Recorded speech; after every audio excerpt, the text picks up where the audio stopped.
घरामध्ये कलश कुठे ठेवावा, कसा ठेवावा, कलश ठेवण्याची योग्य जागा कोणती? चला हे सगळं सविस्तर जाणून घेऊया, पण त्याआधी चॅनलला सबस्क्राईब नक्की करा. मंडळी, आपण पाहिलं असेल की बऱ्याच घरांमध्ये देवघरामध्ये एक पाणी भरून तांब्याचा कलश ठेवला जातो. हा कलश का ठेवला जातो? खास करून हा कलश कुलदेवतेसाठी ठेवला जातो. कुलदेवतेच्या नावाने भरून ठेवला जातो. अनेक घरांमध्ये पूर्वीपासून परंपरा चालत आलेली असते. ज्यांच्या घरात ही परंपरा आहे त्यांनी हा कलश अवश्य ठेवावा, परंपरा खंडित होऊ देऊ नये. पण ज्यांच्या घरात ही परंपरा नाही आणि त्यांना ती सुरू करायची असेल तर त्यांनी घरातल्या मोठ्यांचा सल्ला अवश्य घ्यावा. हा कलश आपल्या देवघरामध्ये ठेवत असताना तो शक्यतो मंगळवारी किंवा शुक्रवारी ठेवावा, कारण हे दोन्ही वार देवीचे आहेत. आणि मी मगाशी म्हटलं तसं हा कलश कुलदेवतेसाठी असतो. चला तर बघूया की हा कलश ठेवताना आपल्याला काय काय सामान लागतं. त्यासाठी आपल्याला नारळ, विड्याची पानं लागतात. कलशामध्ये पाणी, सुपारी आणि 1 रुपयाचं नाणं, हळद, कुंकू, अक्षदा टाकायचं आहे. एखादं फूल टाकलं तरी चालेल. देवघरामध्ये हा कलश ठेवायचा आहे. कसा ठेवावा? तर देवघरामध्ये कलश ठेवत असाल तर कुलदेवतेच्या डाव्या बाजूला हा कलश मांडावा. आधी तांदूळ ठेवावे, मग त्या तांदळावर कलशाची स्थापना करावी आणि त्या कलशावर नारळ ठेवावं.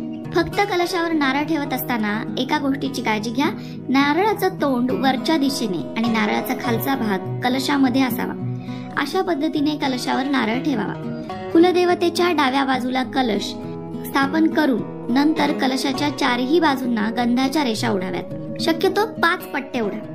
5 पट्टे म्हणजे 4 पट्टे हे 4 वेदांचे आणि 5वा पट्टा हा वरुण देवतेचा, म्हणून 5 पट्टे कुंकवाचे त्या कलशावर ओढायचे आहेत. त्याचबरोबर नारळाला दोराही अवश्य बांधा. कलशाला सुद्धा एखादा दोरा अवश्य गुंडाळा. कलशावर स्वस्तिक काढलं तरी चालेल. बिना सोललेला नारळ कलशावर ठेवला पाहिजे. सोललेला नारळ कधीही कलशावर ठेवू नये. ज्या वेळेला आपण त्याच्यावरचा नारळ बदलत असतो त्यावेळेला अमावस्येला नारळ बदलायचा आहे.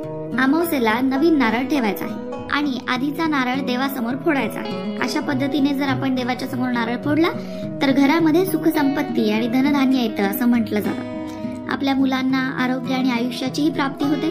म्हणून घरामध्ये कलश अवश्य ठेवा आणि कलशाची सांगितल्याप्रमाणे पूजाही करा. मग मंडळी, तुम्ही तुमच्या घरामध्ये कलश ठेवता की नाही? कमेंट करून आम्हाला नक्की सांगा. मंडळी, आम्ही आमच्या चॅनलवर सणवार, व्रतवैकल्य यांची सविस्तर माहिती देतो आणि म्हणूनच आमचे नवनवीन व्हिडिओ पाहण्यासाठी चॅनलला लगेच सबस्क्राईब करा. सबस्क्राईब करणं मोफत आहे. त्याचबरोबर बेल आयकॉनवरही क्लिक करा, म्हणजे आमच्या नवीन व्हिडिओचं नोटिफिकेशन तुम्हाला मिळत राहील.